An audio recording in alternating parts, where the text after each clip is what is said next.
And they started their course in 1945, and they went to about 1965, 64.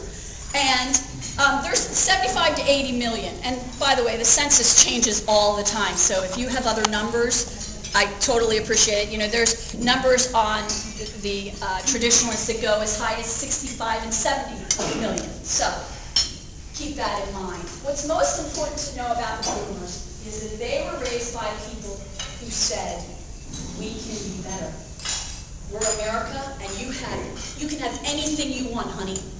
And so all 75 million of us went out and competed for all the jobs. This is the fiercest competing generation, hands down. Fierce competitors. Because there weren't as many jobs, and the whole dynamic of how corporations and things work were just being built. So there was, by the nature of it, a lot more competition. This also triggered the need to work.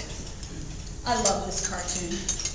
You know, I quite understand, darling. There's been no need for you to stop working to be present for the birth.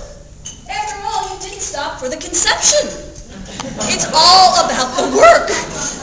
Right? You just keep working and you just keep working. This is the generation of workaholics. And they became known as the me generation. A lot of people think that Generation Xers are the me generation, but that's usually the boomers calling them the me generation, because they know what me looks like. It's the boomers that were the me generation. The boomers that said, okay, I can be more. Boomers have, as you look at the traditionalism, comes from loyalty. Well, boomers have idealism. We can do anything.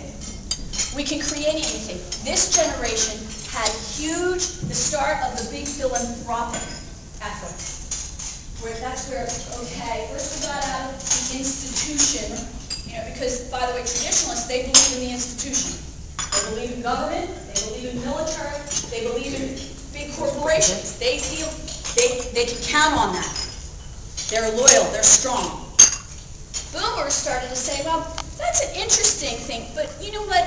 We like community. So they like to buy a lot of mom and pop environments, things that feel kind of, even if it's a big place, they love little shops inside the hotel. They love little interesting things. They go to mom and pops because you gotta help them, because this is the American dream. And I'm an idealist, so I'm gonna go and I'm gonna make sure that I help my neighbor live the American dream. So boomers were very, very busy, and they also had started to experience divorce. You know, if you want to understand people, imagine this. When boomers were growing up, there was less than 15% of the population that got divorced. When Xers were growing up, more than 50% of the population was getting divorced. Now, do you think that their perspectives on marriage and family are different? Absolutely. That's really the importance here of generations. You see, the me generation, which was very about me, took trips with their spouse, took trips by themselves, did things for themselves. Their parents did nothing, and so they kind of swung it the other way. So it doesn't mean that that generation doesn't take family vacations. It's just that they look and buy differently. They need to be managed differently. This generation wants they want to put their stamp on things. So the traditionalist says, just tell me the plan. I'll do whatever you want. I believe in you. I'm loyal. The boomer says, well, I like that. I want a little more detail, and here's my stamp on it. And so all of a sudden, they started to explore other ways. Traditionalists were the chain of command. If you were to look at a management style, that's where the older companies had challenges culturally, because there's a chain of command. And millennials have no chain of command. Then you have the boomers. They said it's a change of command. We're going to work differently in our environments. So, very important to understand that when it comes to managing a boomer, or a boomer is your boss, right, they're going to want to be involved in what you're doing. They want to know a little bit. You know, and you're thinking, because if you're an Xer, you're thinking, what, do you think I'm incompetent? I don't know what I'm doing? And a millennial is more open, because millennial loves support. But you have this different perspective where you're kind of looking, and there's this feeling of, you know, what are you up to, and how do we make that work? With boomers, it's a little bit different.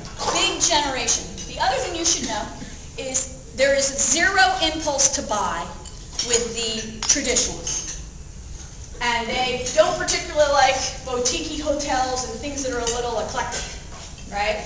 Over with the boomers, they started liking that bed and breakfast field and those boutique. So now, if you have a big hotel, or, well, first of all, if you have a small hotel, give it some feeling, give it some more intimacy, because now you'll be able to connect with those boomers.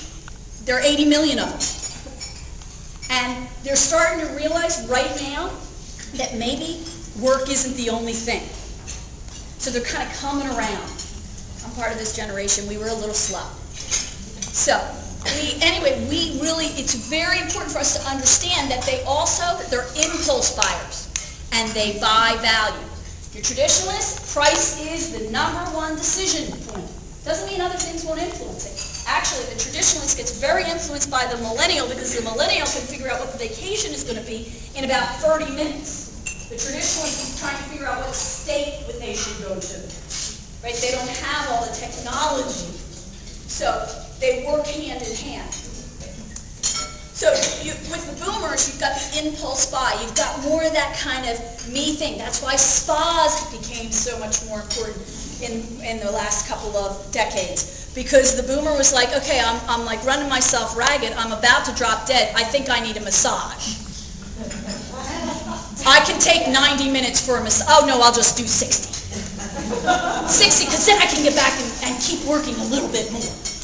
Okay? So boomers are very much about what their perspective is. And that kind of leads us to what happened for Generation X.